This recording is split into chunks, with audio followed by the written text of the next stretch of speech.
Welcome to Content Catalyst, your smart learning companion.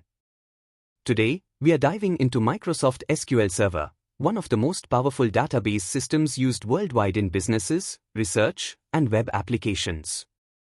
New to SQL Server? Start by learning how to build your first database project, define tables, set primary keys, and write your first SQL query. It's perfect for students and aspiring data professionals. Next, let's boost performance. We'll share the top 10 SQL Server tuning tips, from indexing strategies to query optimization, to make your apps lightning fast. Concerned about security? We've got you covered. Learn how to secure your database with encryption, role-based access, and user permissions to protect sensitive data from breaches. Want to go cloud first?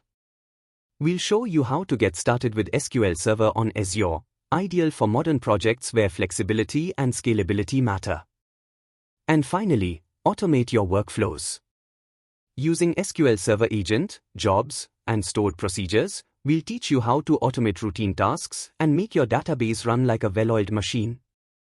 Whether you are a beginner or a working pro, this video is your roadmap to mastering SQL Server. Don't forget to like, share, and subscribe to Content Catalyst for more tech tutorials and career-boosting content.